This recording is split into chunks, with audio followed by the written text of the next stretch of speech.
«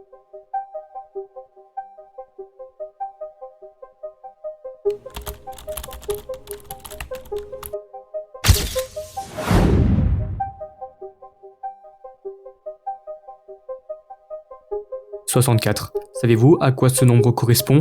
64, c'est le nombre qui coïncide au pourcentage de mineurs entre 11 et 18 ans qui fréquentent du contenu pour adultes pendant en moyenne 1 heure durant chaque mois en France. Pour vous donner un ordre d'idée, cela représente environ 4 millions de Français. Mais en réalité, ce n'est rien de nouveau. Au contraire, c'est même une normalité, ou du moins c'en est devenu une. Parce que la toute autre vérité, c'est que les jeunes d'aujourd'hui sont accros au sexe. Ok, alors écoutez, je vais vous poser une série de questions et dans votre tête, vous allez devoir y répondre. À votre avis, combien d'adolescents en France n'ont jamais entendu parler de site plus 18? À votre avis, combien d'adolescents en France ne sont jamais rendus sur un site plus 18? À votre avis, combien d'adolescents en France n'ont jamais eu un sujet de discussion sur des sites plus 18 au collège ou au lycée? À votre avis, combien d'adolescents en France n'ont jamais vu une personne nue sur les réseaux sociaux? Si vous l'ignorez, sachez que pour chacune de ces questions, le résultat reste le même, peu de personnes. C'est devenu l'un des sujets que absolument tout le monde parle, on en retrouve partout sur internet à n'importe quel moment, peu importe l'application que tu ouvres, et c'est justement tout le problème de ce fléau qui envahit lentement mais sûrement notre cerveau et notre conscience au fil du temps, le contenu pour adultes. La simplicité, c'est le terme parfait pour désigner la cause de l'invasion de ce fléau chez les mineurs. Imaginez qu'en cliquant seulement sur un seul bouton, un enfant de 10 ans accède par hasard à du contenu réservé aux majeurs et tombe sur une vidéo inadaptée à son âge. D'abord, il ne comprend pas forcément ce qu'il voit, mais sa curiosité naturelle peut le pousser à explorer davantage. Sans repère ni explication adaptée, il risque d'assimiler ces images comme une norme, une référence erronée de la réalité. Loin d'être anodin, ce type d'exposition précoce peut influencer sa perception des relations humaines, de l'intimité et du consentement. Le problème, c'est que l'accessibilité du web dépasse largement la capacité des parents à tout contrôler. Sans protection adéquate, sans éducation numérique, sans dialogue et sans vérification d'identité ou quoi que ce soit, l'enfant se retrouve face à un flot d'images, de vidéos exorbitantes et d'informations qu'il n'est pas en mesure de décrypter correctement. Et c'est là que l'addiction prend effet. 4 ans et demi. C'est le nombre d'années qu'on nous promet de mettre en place des règlements stricts pour protéger les jeunes contre cette exposition, mais toujours rien. Ah oui, aussi, il faut également savoir que les fondateurs de ces sites pour adultes en sont parfaitement conscients et les laissent volontairement accessibles à quiconque pour gagner un maximum d'argent. Au fur et à mesure du temps, à cause de cette simplicité, de plus en plus d'adolescents débarquent sur ces sites inappropriés pour leur âge et deviennent accros au sexe. Aujourd'hui en France, le site Orange et Noir a été l'un des sites les plus visités, dépassant largement les 300 millions de trafics. Le taux de pourcentage de mineurs qui se rendent sur ce fameux site Orange et Noir frôle le taux de pourcentage de celui des majeurs, ce qui soulève de très grosses inquiétudes quant aux effets à long terme sur leur développement psychologique, leur perception des relations intimes et leur bien-être émotionnel. L'une des principales causes de l'invasion du contenu X partout sur internet et plus précisément sur les réseaux sociaux, c'est parce qu'elle s'est démocratisée sur n'importe quelle appli.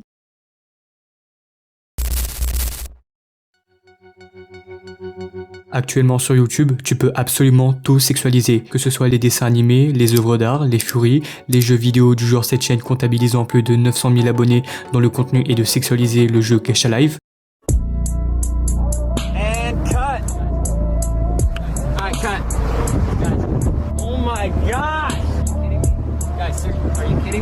Les mangas et même cette chaîne YouTube qui détient plus de 600 000 abonnés dont le contenu est de sexualiser des Pokémon.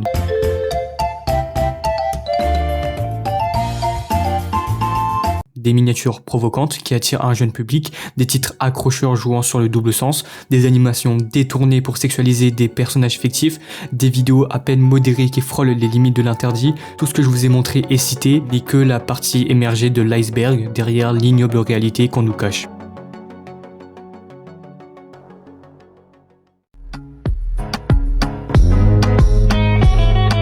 La vidéo que je viens de vous montrer, c'est une vidéo qui se trouve sur YouTube et que absolument tout le monde peut visionner. Ouais, c'est troublant. Mais attendez de voir car il y a encore pire.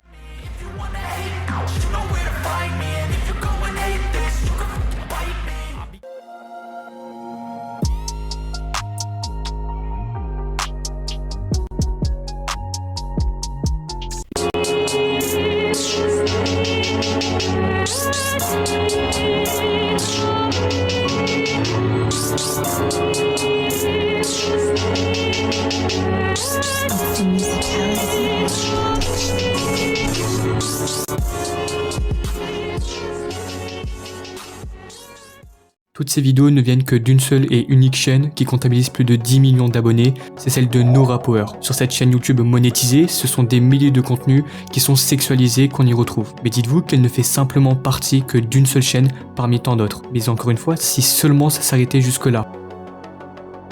Bon, du coup, elle va danser sur elle. Bon, du coup, elle va danser sur elle. Là, c'est-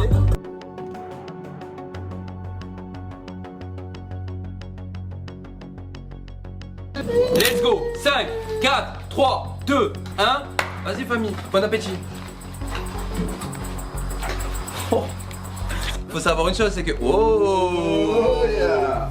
Ça, c'est la vidéo du youtubeur français Saphir, dont le contenu qui repose sur sa chaîne est en grande partie la sexualisation des femmes. Et sur sa chaîne, on retrouve des vidéos similaires, voire pires que celles que je viens de vous montrer. Comme par exemple, on a cette vidéo qui s'intitule Bon appétit, il suffit de regarder la miniature pour constater à quel point c'est déplacé. On retrouve aussi cette vidéo s'intitulant Quel objet je rentre, et dans la vidéo, on l'aperçoit en train de rentrer des objets dans le boule du meuf. C'est simple, elle va devoir se mettre en dessous. Je vais lui mettre l'objet et de deviner ce que je lui mets. Dinguerie totale. Bref, t'as capté. Ah oui, très important. Je vous ai pas fait un peu le tour, mais regardez, ça va être une dinguerie. Vas-y, fais le tour. Ça tu vois. Prochain objet, ok? C'est un objet pour les grands, ok? Attends. Attends. Alors, c'est quoi? C'est le noir, c'est le noir, c'est le noir. Là, je suis en train de le faire avec le yep, hein?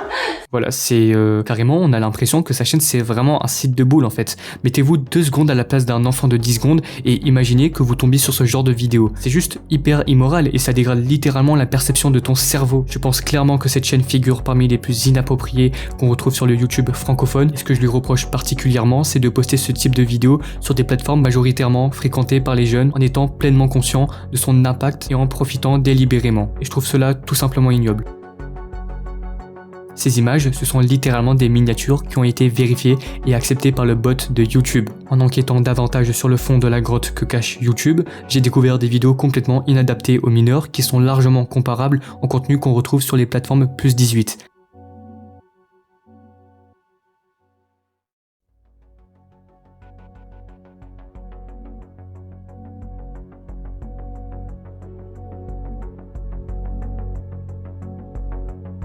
Maintenant, les 2 questions essentielles dont je me pose, c'est comment un enfant de 11 ans réagirait lorsqu'il tombe sur ce genre de contenu et pourquoi YouTube n'agit pas. Pour commencer, on peut déjà émettre plusieurs hypothèses. La première, YouTube ignore que ce genre de contenu traîne sur leur plateforme, ce qui veut donc dire que la modération n'est pas assez renforcée et que le réseau social peut être potentiellement dangereux. La deuxième, YouTube ont conscience que ce genre de contenu traîne sur leur plateforme, mais ne font absolument rien pour les supprimer afin d'amasser dans l'obscurité un maximum de fric en laissant ces vidéos controversées générer des vues sur la conscience de millions de gosses. Peu importe la raison, car dans les 2 cas, les 2 restent très inquiétantes. Enfin bref, si vous voulez rentrer plus dans le sujet, dites-le moi en commentaire et j'en ferai peut-être une vidéo détaillée sur la face cachée de YouTube.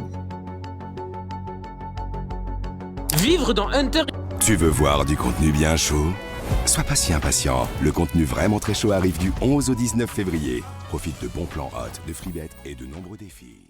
Avant de continuer, j'en profite pour vous parler de mon serveur Discord. Donc pour commencer, n'hésitez pas à le rejoindre si ce n'est pas déjà fait. Déjà, ça permet de réunir toute la communauté afin de discuter de tout et de n'importe quoi. En plus, vous serez prévenu de certaines vidéos en avance et de certains événements avec la communauté. Vous pourriez même directement parler en vocal ou en message avec moi. Enfin bref, là-bas c'est vraiment chill, alors n'hésitez surtout pas. Alors les gars, juste petite update pour vous montrer à quel point c'est encore plus sexualisé. Est-ce que c'est normal que quand je vais sur Twitter, que je vais dans les messages privés, que je vais dans les demandes de messages et que je vais afficher, est-ce que c'est normal que je vois ça? All over the world, extremely hot girls. Est-ce que c'est normal que quand je vais ici, je vois ça? C'est pas normal. Je sais pas, je comprends pas.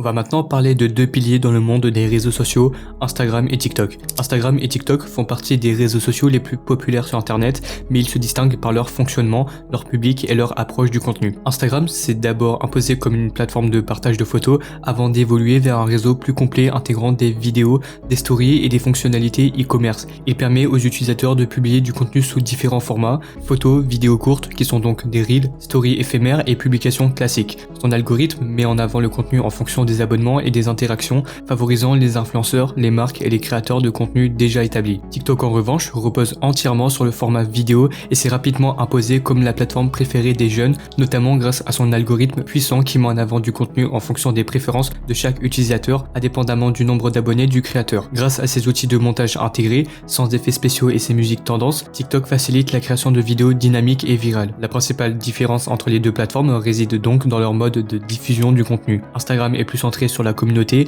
les publications sont généralement vues par les abonnés et la visibilité dépend de l'engagement des followers. TikTok en revanche met en avant le contenu en fonction de sa popularité et de son attrait instantané, permettant à n'importe quel utilisateur de devenir viral du jour au lendemain. En bref, vous l'auriez compris, TikTok et Instagram sont deux endroits très popularisés où des centaines de millions de personnes se réfugient. Ainsi, lorsqu'un phénomène commence à abonder sur l'une des deux plateformes, voire même les deux simultanément, ce phénomène devient rapidement viral et attire un large public. En l'occurrence, le phénomène en question qui se trouve actuellement, c'est le contenu pour adultes qui se diffuse massivement sur ces réseaux où se trouvent des millions de jeunes innocents.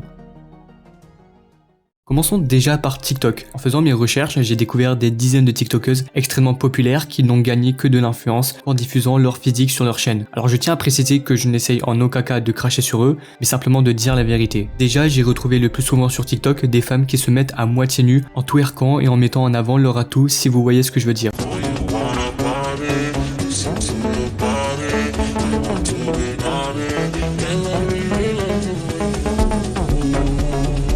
Les TikTokers qui se filment qu'en montrant leur partie, il y en a beaucoup plus qu'avant, et ils ont en moyenne environ 100K sur leur chaîne. Mais si il y en a bien une qui a su récolter le plus de visibilité dans cette activité, c'est bien Sommerey qui comptabilise plus de 10 millions d'abonnés et qui n'a su percer qu'en montrant son corps, en sortant des milliers de vidéos d'elle en faisant la sexy, et c'est sûrement l'une des TikTokeuses qui a eu le plus grand nombre d'abonnés en se diffusant elle-même. Ce qui me dérange surtout, c'est le fait que beaucoup de TikTokeuses mettent en avant leur corps, leurs atouts, tout ce qui est en lien avec l'intimité, ce qui d'ailleurs frôle clairement la nudité sur des sites où se trouvent des millions de gosses afin d'attirer un maximum d'audience pour ensuite gagner une tonne d'argent. Je veux dire, imaginez la réaction d'un jeune de 11 ans lorsqu'il tombe sur ce genre de contenu sur TikTok.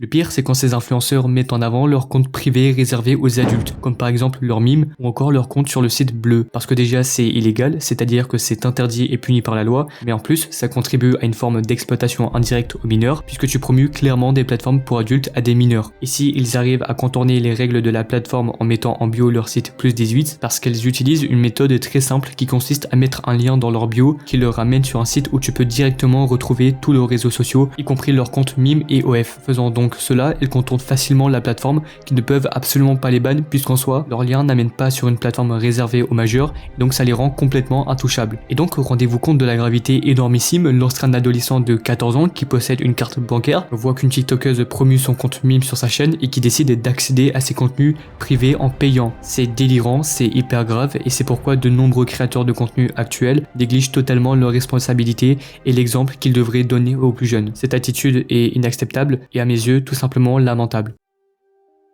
Instagram est encore plus sexualisé que TikTok. On y trouve une plus grande présence de contenu à caractère sexuel.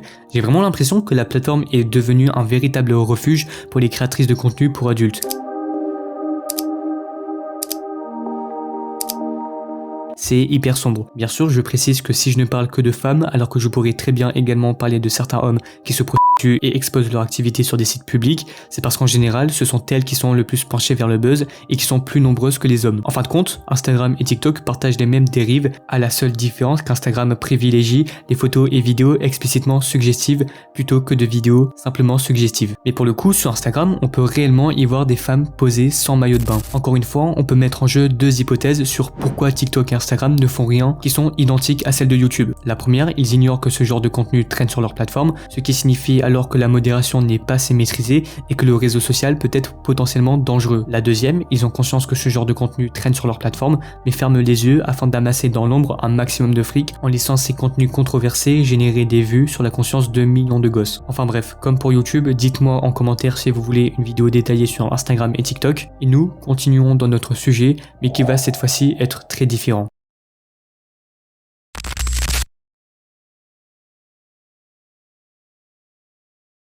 Inutile de vous présenter Twitch, c'est l'un des réseaux les plus fréquentés actuellement, là où à l'époque c'était hyper critiqué. Il y a des gens qui donc regardent d'autres gens en train de jouer pour vraiment rien avoir à foutre de sa vie quoi. Ce site de streaming en direct a révolutionné la manière dont les créateurs de contenu interagissent avec leur public, allant bien au-delà du simple jeu vidéo pour embrasser des tendances variées, comme les célèbres événements comme le Z-Event dont le but est de récolter un maximum de dons afin de les redistribuer dans des associations, ou encore des événements sportifs comme le GP Explorer rassemblant des millions de spectateurs autour d'une course de voiture. Mais derrière ces nouvelles idées de concepts spectaculaires, derrière ces streams captivants consommés par énormément de personnes, se cachent des streams les plus sombres de la plateforme, complètement inappropriés, visionnés par des millions de spectateurs, les hot tubes. Les hot tubes sont une tendance apparue sur Twitch vers la fin de 2020 et qui a explosé en popularité en début 2021. Ce phénomène consiste à voir des streamers, majoritairement des femmes, discuter, interagir avec leur audience et parfois jouer à des jeux ou écrire des pseudos sur leur corps. Le tout en maillot de bain, dans un jacuzzi, une piscine ou sur une plage.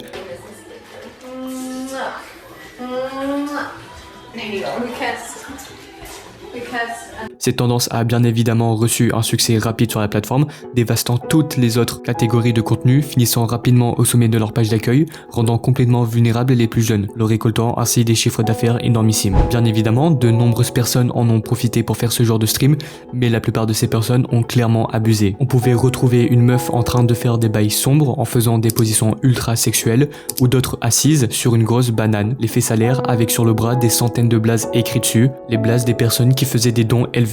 En bref, c'était un contenu qui n'avait absolument pas sa place pour une plateforme aussi fréquentée par des mineurs. Par la suite, cette tendance a fait énormément réagir, des milliers de critiques de la part des personnes sur Twitter à l'égard de Twitch sont extrêmement nombreuses, se plaignant en disant principalement que ce contenu sexualise la plateforme. Mais il y a également eu des personnes qui ont pris la défense en considérant que ces streameuses n'enfreignent pas les règles et que Twitch devrait leur laisser leur place. Personnellement, si vous voulez mon avis, je trouve que ces streams qu'on appelle les hot tubes n'ont clairement pas leur place sur une plateforme où se regroupent des centaines de milliers de jeunes. Ce type de contenu frôle la limite du contenu pour adultes et le promouvoir sur une appli accessible par n'importe qui, je trouve ça immoral. Heureusement, suite à ces nombreuses plaintes de la part de la communauté, Twitch a décidé quelques mois plus tard d'ouvrir une catégorie conforme spécialement dédiée aux hot tubes, permettant ainsi de les séparer des autres streams et encadrer la protection de la plateforme face aux plus sensibles. Et ça, c'est très important à souligner. Continuons maintenant vers la deuxième tendance qui a complètement transformé Twitch en site pour adultes, les body painting. Ce qu'on appelle le body painting, c'est le fait de mettre en avant son corps sans vêtements servant de toile qui a pour but de faire un rendu où on aperçoit une forme artistique sur le corps. Il peut être utilisé pour des performances artistiques, des événements culturels, des festivals et même pour le cinéma et la mode. Twitch interdit la nudité, mais le body painting est toléré tant qu'il est artistique. Mais sur internet, et plus particulièrement sur Twitch, cette pratique a suscité des débats car certains créateurs utilisent cette pratique au bord des limites des règles de Twitch en proposant un contenu centré sur le sexe. Au début, certains créateurs et créatrices de streamers, pendant leur live, appliquaient le body painting pour unique objectif de faire du maquillage, des compétitions et festivals dédiés à la peinture corporelle, ou encore des cas artistiques et des performances en live. Mais au fil du temps, ce type de contenu a de plus en plus popularisé et pris en ampleur, et c'est à partir de ce moment que de nouveaux streamers et streameuses ont décidé de se lancer sur le body painting, mais en dérapant.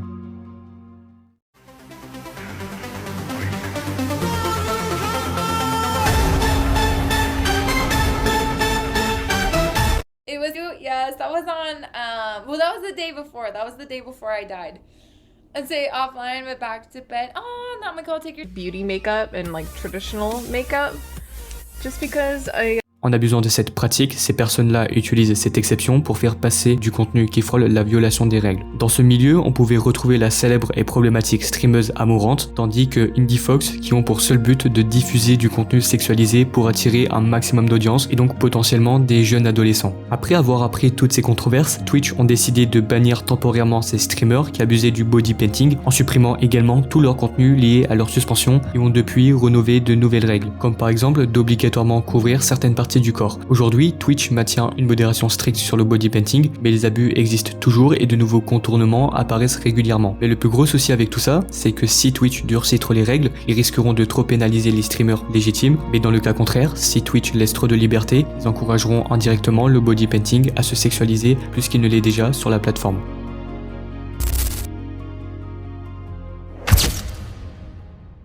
L'ASMR méta est une tendance qui a émergé sur Twitch la même année que les HotTube en début 2021 lorsque plusieurs streamers ont utilisé la catégorie ASMR qui signifie Autonomous Sensory Meridian Responses pour créer un contenu très limite, rasant de très près les règles de la plateforme.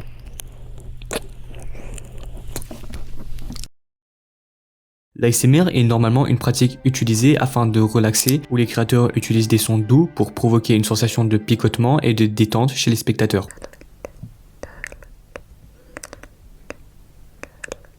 Cette tendance a aussi créé des variations comme le mukbang, dont le but initial est d'ingérer des quantités de bouffe afin de relaxer les spectateurs.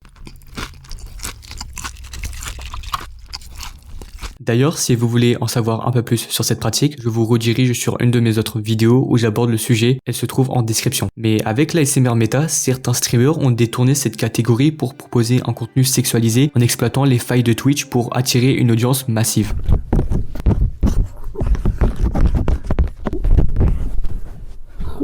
Certains streamers utilisaient des micros binauraux en forme d'oreilles et faisaient des bruits de succion ou de lessage, ce qui donnait de mon point de vue une connotation érotique au stream.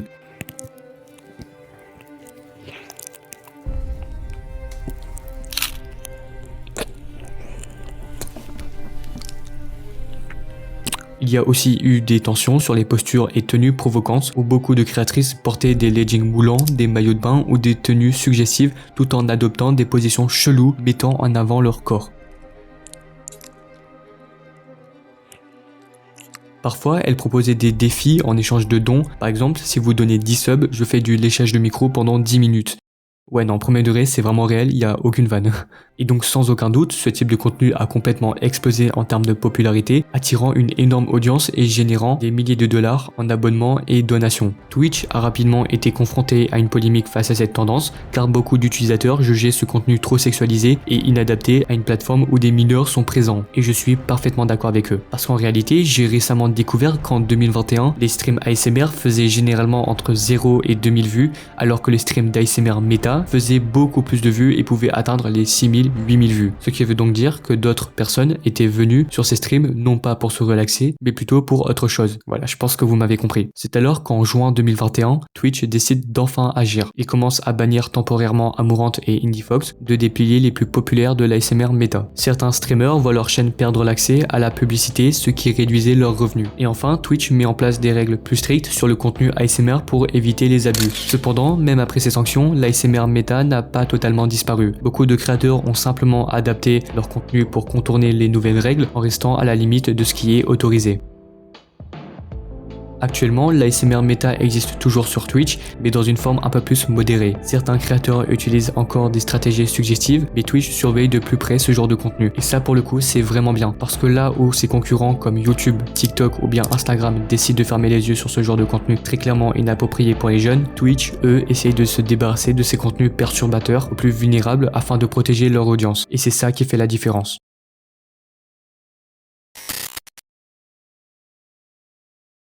Je préfère vous prévenir dès maintenant, cette partie est encore plus sensible que les précédentes. Je vais aborder le cas du célèbre site au logo orange et noir ainsi que des contenus qu'on y trouve, et je ne vous cache pas que ce sera particulièrement sombre. Récemment, en parcourant Twitter, j'ai remarqué plusieurs tweets de créateurs de contenu très influents. On parle de youtubeurs à plus d'1 million d'abonnés qui dénonçaient certaines pratiques des plateformes pour adultes. Ce qui a retenu mon attention, ce sont les critiques vis-à-vis des titres de certaines vidéos qu'ils qualifiaient de totalement inappropriés, voire immoraux. J'ai donc commencé à faire dans mon coin mes propres recherches. D'ailleurs, je ne vous mens pas que c'était un moment qui a été très malaisant, et je vous le dis, ce que j'ai découvert dépasse toutes mes attentes.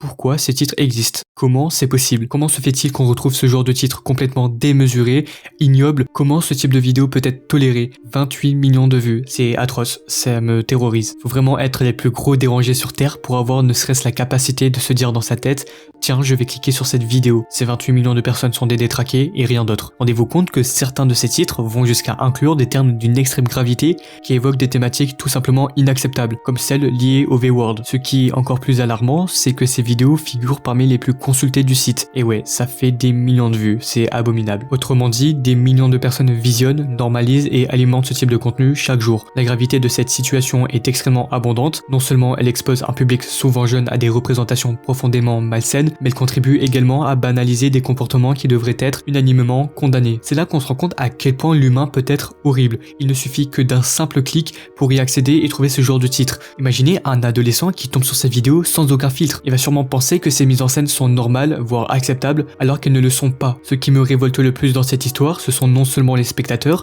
mais surtout les plateformes elles-mêmes, celles qui laissent ces vidéos se propager sans aucune assistance. Et la raison est simple, parce que ces contenus génèrent du trafic. Et qui dit trafic, dit argent. Mais malheureusement, l'ignoble réalité se trouve ici. Peu importe les conséquences psychologiques sur des millions de jeunes, tant que ça rapporte, ces plateformes ferment les yeux. Elles exploitent la noirceur de l'humanité pour en tirer profit sans la moindre scrupule. Et pendant ce temps, les générations futures sont exposées à des contenus qui altèrent leur vision du monde, des relations humaines et de la sexualité.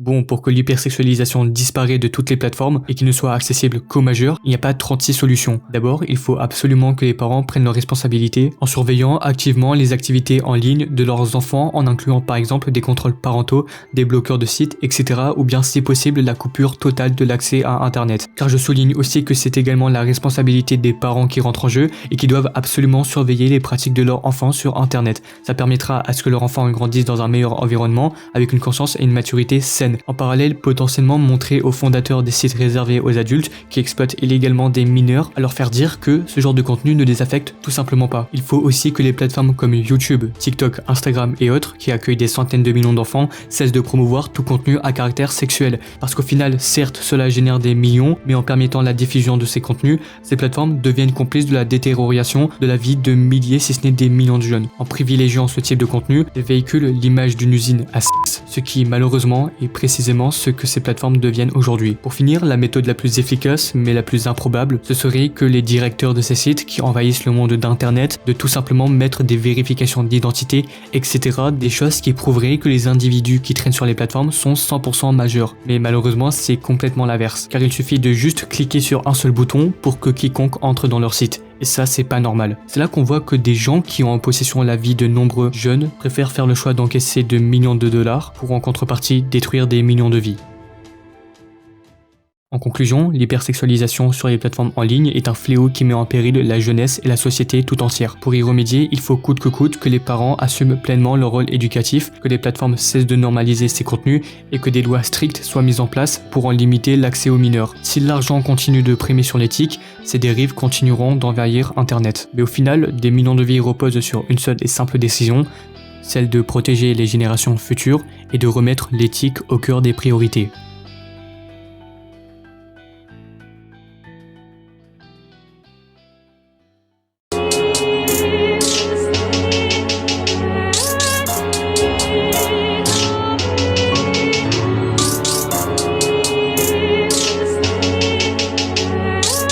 Musique.